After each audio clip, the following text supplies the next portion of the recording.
Hello, I'm Russell Swanson, and this will be a brief recap of the main ideas from Module 01 lecture, The Evolution of Philosophy.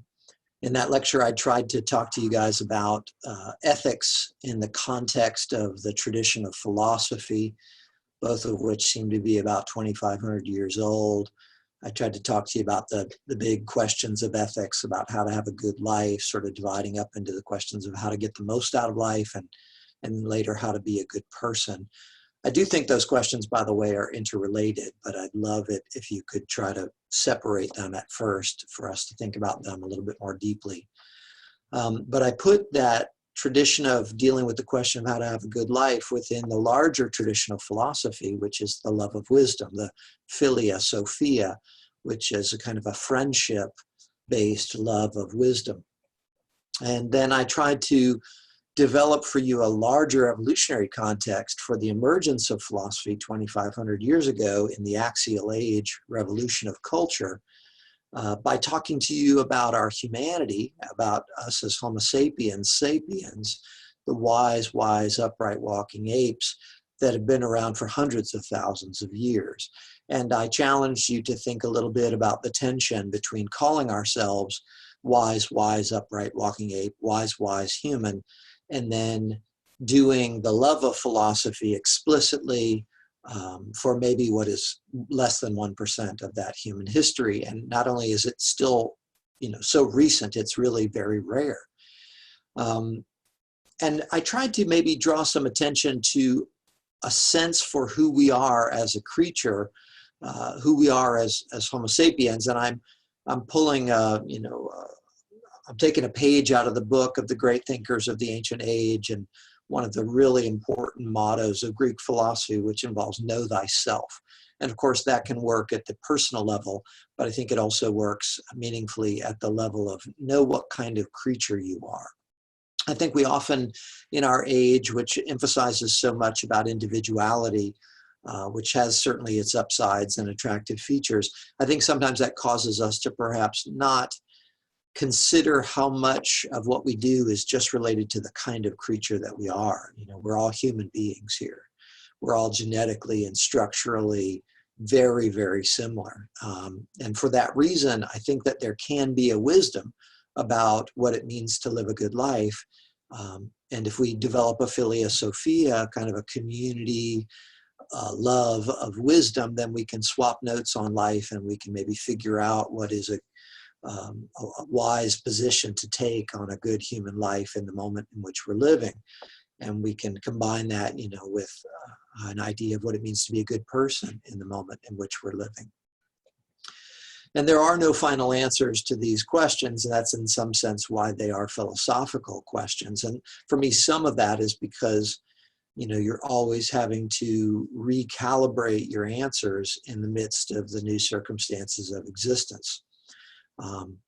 So I wanted to draw attention in the first lecture to the kind of creature we are, to ourselves as Homo sapiens, and I did that by comparing and contrasting us with creatures that are similar to us and different from us, creatures that are alive today, like the great apes, specifically the chimpanzees in both kinds, so that we could maybe understand that while we do have these really impressive, parts of our brains, like the frontal lobe, which is involved in thought and reflection and self-awareness, we also, have that built on top of the mammalian cortex, which, involves a lot of our emotionality, all on top of kind of a reptilian fish brain structure, the old brain, which very much drives us, even though we don't like to admit it. As Freud told us, it very much drives us based on some very base instinctual drives like fighting, aggression, and fornication, and sex, and reproduction, and feeding, and staying alive, fleeing, the 4 F's of the old brain that I talked about. But all that, was a build-up to looking at our humanity in relation to some evolutionary ancestors. I talked about Homo habilis, the handy human, and tool making, and I did that primarily so that we could develop a sense for what abstract thought is and the way that I'm going to use it in the class. This capacity, this cognitive ability to sort of combine memory and imagination in order to think our way beyond what is present to our senses. I think that at bottom, that is the cognitive ability that really begins to separate our approach to surviving and flourishing from the approaches of other creatures, right? You know, cheetahs are fast and squirrels can climb and humans think abstractly. But remember that I tried to warn you, I don't think we think in the way that we think, right? Just to sort of have some fun with words there. Our cognitive abilities to think abstractly allow us to make tools. They allow us to identify patterns in our reality. But I would say most importantly, our capacity for abstract thought allows us to be enculturated, to be conditioned and programmed into a certain way of interpreting reality. We don't, in our individual lifetimes, generate our notion of all the meaningful patterns of reality for ourselves.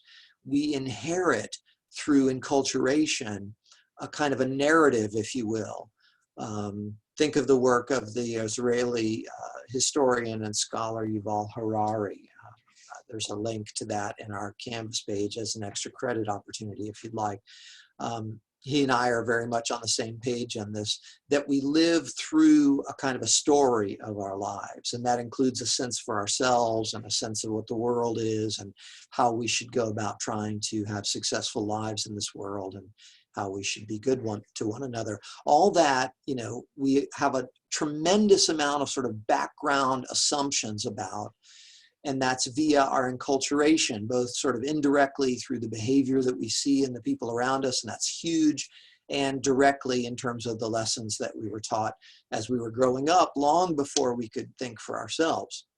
And because creatures like us, you know, creatures like Neanderthal perhaps, who showed, I think, very good evidence of maybe having used that big brain to imagine levels of reality beyond the sensory present, you know, creatures like us, creatures that use culture, you know, a shared system of belief about a level of reality not present to the senses, as our primary survival strategy to glue ourselves into group. We see the world through this lens, this interpretive lens that already sort of lays out the labels, the patterns, the categories of our thought about the nature of reality, and an overlay of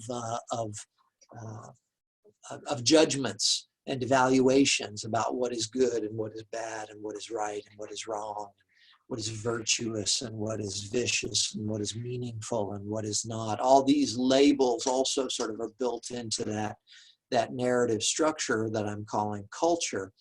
And because of that, we see the world through this. So in some very powerful way for Homo sapiens, reality is not simply, and you know, as a philosopher, I don't think it's this simple, but let me give you kind of a simple version of it. It's not just as simple as there's this physical world out here, we're sensing it and we see it and we just, you know, try to survive it. There is a layer of reality that we could call socially constructed. And it is socially constructed. It is constructed by the fact that a number of humans in some group, some village, some city-state, some nation-state, you know, some tribe sees the world through a similar enough lens. And that's how, you know, money becomes money, and it's how time becomes time. And this is the unseen, non-physical layer of reality that I really wanted to draw our attention to the most. And I wanted to come back and review this and maybe add some examples today, so you had another chance to think this through.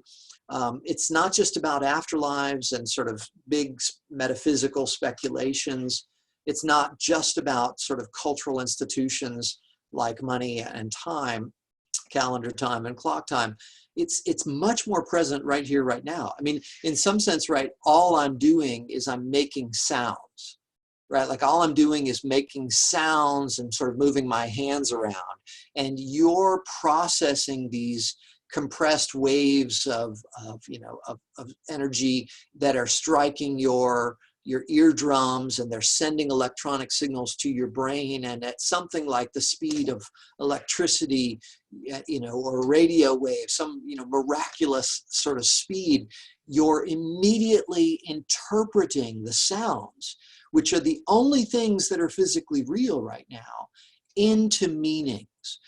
So if I change the sound of my voice briefly, you might pay attention to the sound of my voice, but you can't stop paying attention to the meanings, the ideas, even if you try to. I can draw your attention to the fact that all that's real here is some sounds, but you can't take the lens off because you've been so thoroughly conditioned and programmed into it. That raises kind of an interesting question, I think, for philosophy itself, is to what degree can we ever get some distance from the interpretive lens that we're using to sort of navigate reality in order to rethink it. And I guess my simple claim will be that, in some sense, as we draw attention to it, we can know thyself. We can find a way to have a perspective upon the way that we're labeling and judging reality, and create just a little space through that self-awareness within which we can begin to rethink. And this, to me, is where philosophy lives. But I really wanted to develop for you a few more examples of socially constructed reality, and I've already started talking to you about the way in which, even the language that I'm using right now is socially constructed. Here's another one that I think is interesting. So, what's that? Well, it would be very normal to say, well, that's ethics, and that's what we're going to be studying this semester. But in some sense, I just want to point out the obvious thing. That's just black lines on a white background, right? Some of them are straight and some of them are curved. But even with my kind of poor writing that I did very quickly there, it might be backwards actually in the video, which is going to present an interesting challenge for you there. I wonder if I can write that backwards quickly enough. Let me see. Let's see, does that work? Okay, I'm not really sure which one is how it's going to come out on the video. I think the video doesn't mirror it, or just doesn't flip it the right way. So whichever one it is, try to not see the letters, right? Try to see it just as black lines. Try to not see the letters working together as a word. The only thing physically real there, right, are the black lines. And yet, because you're a creature of culture, so thoroughly of culture, even when I challenge you to do that, it's very, very, I would say, almost impossible to sort of take the lens off and not see that as, somehow socially constructed.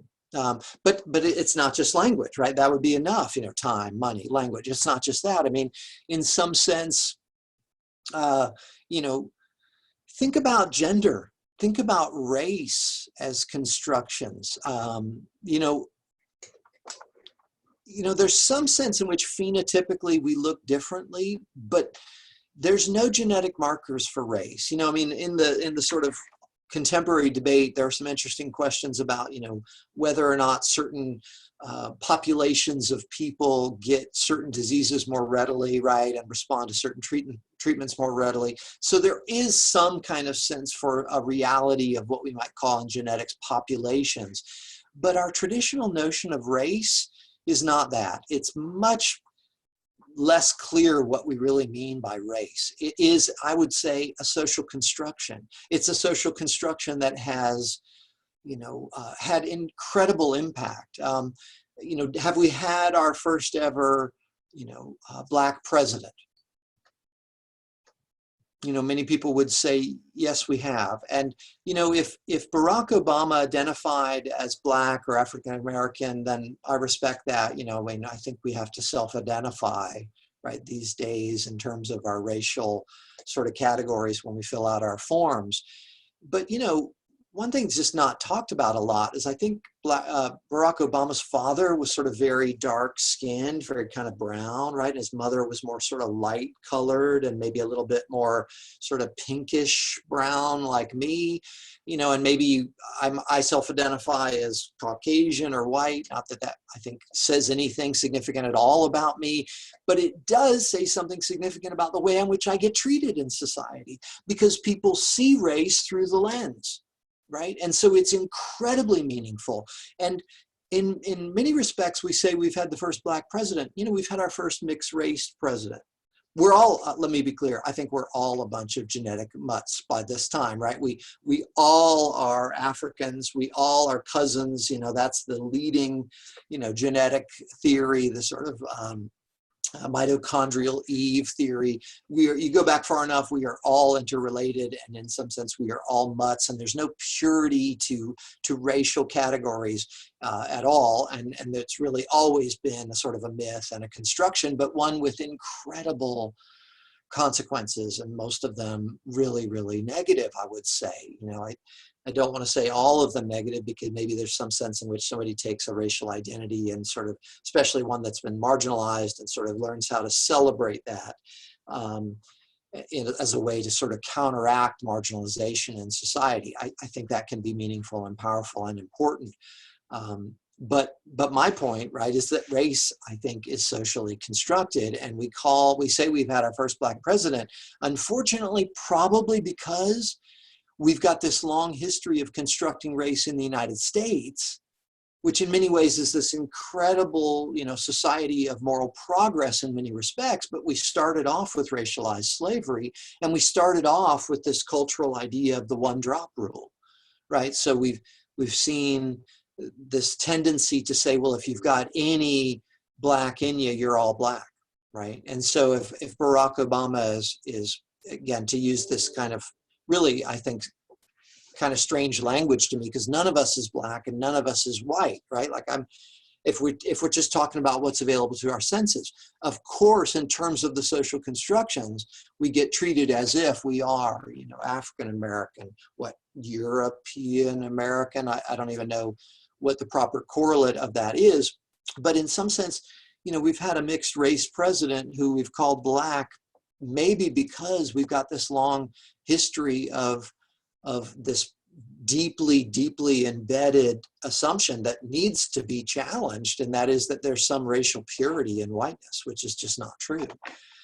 So any drop of Black blood and you're all Black, right? So race, right, and so if race is a social construction along with time and money and language, you know, think what this says about even our sense for ourselves, much less our sense for how to live successfully and be good people, right? Let's go to, you know, gender, right? Gender is a messy one. We know biologically, you know, biological sex is messier than many people want to admit, but certainly the expectations that we put on men and women historically and even currently are social constructions, right? They're boxes, which for many people makes them end up feeling like they're just not themselves. You know, it's a great line in a funny comedy I enjoy a lot. It says, how am I not myself? How am I not myself? Well, here's one way you could not be yourself. How about growing up in a society that puts you in the box of man or puts you in the box of woman and doesn't allow you to be the sort of much more fluid, much more spectrum, on the spectrum somewhere individual, expressing yourself just as who you are. I think that we're beginning to understand this more and more these days, but I wanted to come back today to this notion of socially constructed reality and make sure you understand how meaningful it is, right? Because if you don't understand how significant socially constructed reality is, as generated by humans seeing the world through these interpretive lenses that we get via culture, then you're never really going to understand what philosophy as the love of wisdom could be about, as we try to generate that space from our interpretive lens and know thyself in a way that allows us to critique and re-examine and perhaps reconstruct the lens through which we see reality in terms of race and gender and sexual orientation and class and and time and money and a good life, successful living, and morality itself. Let me go one more direction here, and then I'll call this review to a stop here. I wanted to ask you guys what you would say this is.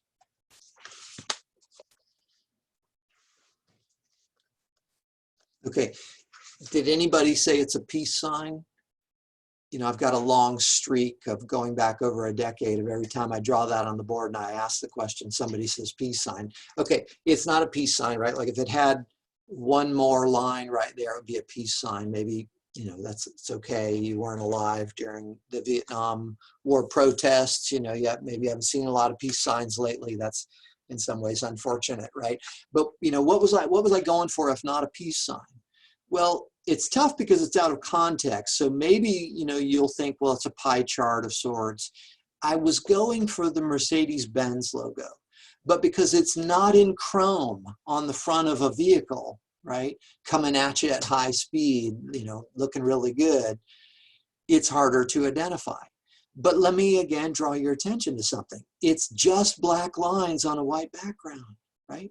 And you and I are going to have a debate about whether it's a peace sign or whether it's a pie chart or whether it's Mercedes-Benz, because that's where we live. We live in a socially constructed reality. And of course, the sophists, the clever thinkers who work in marketing for corporations know this, right? And so they brand this into our brain. And when you see this, right, and I point out that it's the Mercedes-Benz symbol, you don't just see the symbol of a car company. You don't just think, oh, you know, pretty good German engineering. You probably think what? You see this on the front of your neighbor's car. What do you think about your neighbor? Money, right? And there's no accident there, that in some sense this, or whether it's a jumping cat or, you know, some kind of, you know, there's all kinds of brands out there, right? And there's very conscious work that's done to sort of make these associations in our brains. You know, it's another way to understand the human brain. It's an association making machine, looking for patterns, looking for associations that'll be meaningful. And a lot of what advertising does that for us. Right? But they're not always the most useful ones, right? Because maybe what I think, right, is in my culture, when that's on the front of my car, I will be living a successful life. And could that be because we've grown up in a time of conspicuous consumption where we see ourselves as valuable to the extent that we've succeeded financially?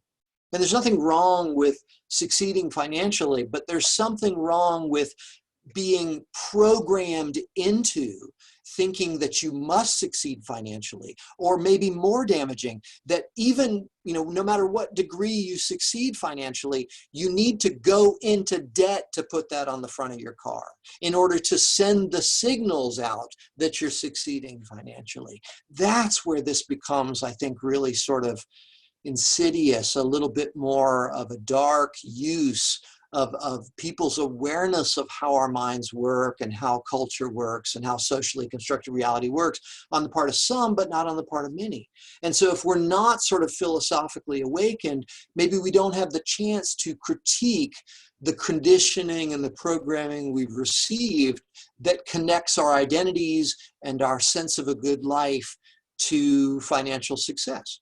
And again, I'm not trying to vilify financial success. I'm just saying, if you've been programmed into this to such a degree that you're now actually hurting your ability to generate long-term wealth by going into debt and paying interest in order to send the signals of your wealth that you don't really have, well, then that's a problem. You know, that's us being played in some sense by somebody giving us a sense for what a good life is, defining it for us, defining gender for us, defining race for us, defining sexual orientation for us, defining success for us, defining morality for us. And look, this is not all insidious, and none of this is conspiratorial, right? I mean, this is just sort of the way the world works, I think, once you start thinking about it. Some of the things that we got in our cultural programming, let's hope, were from people that loved us and maybe represent wise aspects of our culture. But how will we know unless we become philosophically awakened and start to ask that question? And so, in some sense, philosophy exists as this experiment in which we are invited to more actively participate in the ongoing evolution of socially constructed reality. Okay, that's it for our review today. Thanks. Stay safe, stay sane.